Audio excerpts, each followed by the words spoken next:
Welcome back, students. This is Shortcut Taslim Afroz, lecturer, Department of English.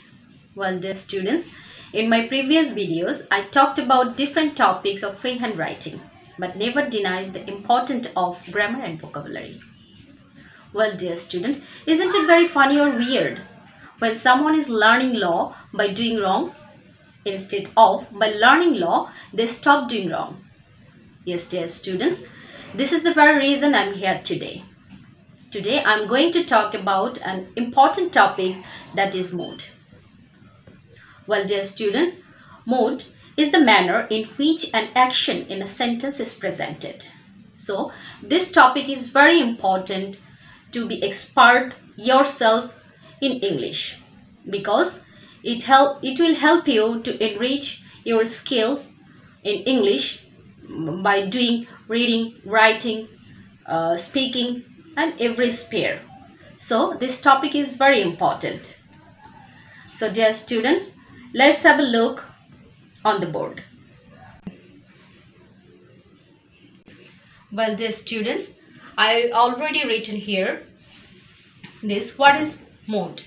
In English grammar, mode is the quality of a verb. Please say, I emphasize here, in English grammar, mood is the quality of a verb that conveys the writer's attitude toward a subject. This is very important to remember because mood is the quality of a verb. If you want to write a meaningful sentence, in that case, you have to remember these things. Well, dear students, so we can say, in brief, we can say, in grammar, mood used to refer to a verb category or form which indicates whether the verb expresses a fact, a comment, a question, a condition, a wish, or possibility. So this mode is very important to make a sentence meaningful. So dear student, I hope you understood the definition. So my next step is types of mode. In English grammar, there are two types of mode. First one is finite and next one is infinite. So dear students, today I will just talk about the finite mode of verb, this one. So I have already mentioned these three. And finite verb divided into three groups. First one is indicative mode, next one imperative mode, and last one subjective mode. These three. I didn't write here the definition, but only write the gist of the things. Inductive mode is where you will find the description or question. It is basically used to emphasize these two things. Next one, imperative mode. Imperative mode is basically used to understand order, advice, request, and prayer. Next one, subjunctive. Here you can see uncertainty, condition, and prayer. These three things are very important for English grammar because these three things will help you to write a verb properly, where to use, and it will make your sentence very meaningful. So dear students, let's start talk about inductive mode. So first come to the definition. Inductive mode indicates a state of factuality or states something that is happening in reality. So if you want to express something which is going on reality, in that case you have to use this mode. So here are some examples for you. First one is, my father is a good-hearted man. Here you can see, here in this sentence I express a description. So I can say here indicative mode is basically used to indicate a description. Next one, you can see, do you know it? It's a question. So at the same time, inductive mode is used to understand a question. Next one is related to these topics. First and third one is related because both of the examples mean the description. Last one is she likes dancing. This is a describing sentence. So I hope you understood the inductive modes. It's very important, dear students.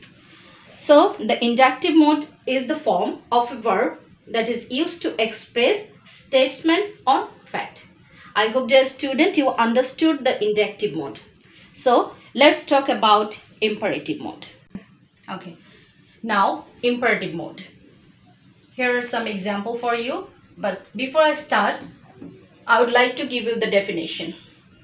Well, dear student, imperative mode. The imperative is used in commands and instruction. The imperative doesn't typically have a subject. It's basically used to order or ask someone to encouragement, to give instructions, or to make suggestion. So, I hope you understood. Here are some examples for you. March on. What do you mean by that? Never tell a lie. These two example means order. Next one, number 3. Take this medicine every other day. Here, this example means advice. So I hope, dear students, you understood what I meant here by imperative mode. It's very important to realize the meaning of these things, because without knowing this perfectly, you won't be able to write a proper sentence and correctly. After that, I want to mention another thing I wrote here. Note, imperative mode is used with second person and present tense. Yes, dear student, you can see here there is second person, you is silent, and if I want to use third or first person, in that case I have to use let.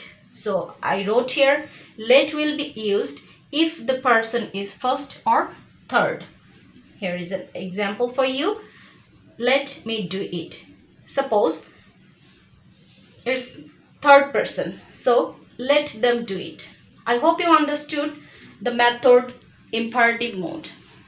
So dear students, next come subjunctive mode. It's very important, dear students.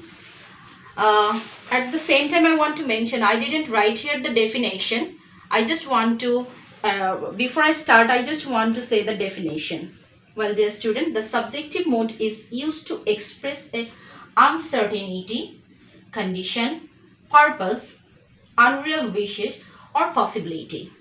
That is mostly important to use it properly in formal writing. Well, dear students, you can see here are some examples for you.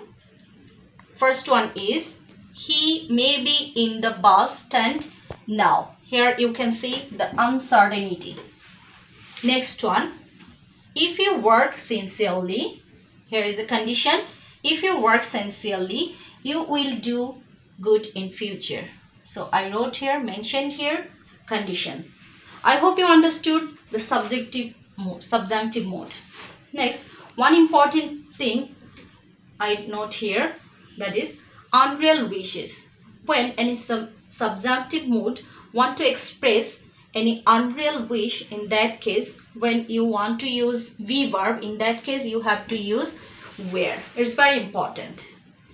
Next one, dear students, I wrote here some examples, some words which you have to memorize. It's very, very important. There are lots of words like this, but I wrote only the important one.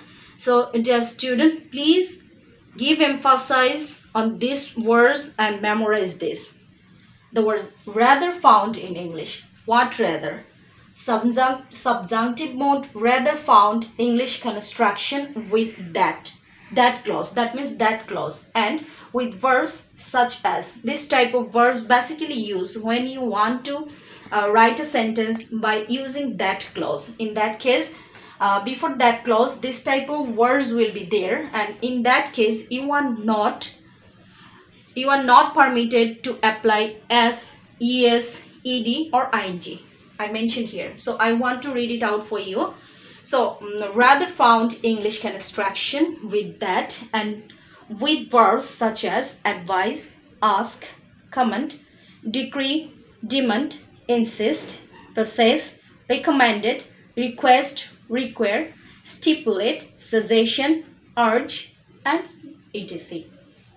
Well, dear student, lastly I wrote here the subjunctive form of verb is made for the third person present singular without the using. What type of using? You are not permitted here to use at the end. So, dear student, I hope you understood the whole matter of subjunctive. These three topics is very important when you are writing a sentence in finite mode.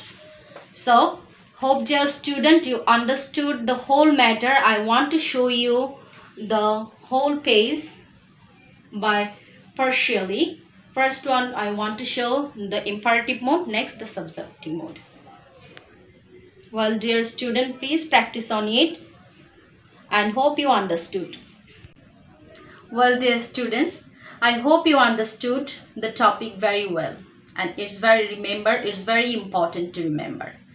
Well, dear students, that's all for time being. Thank you very much.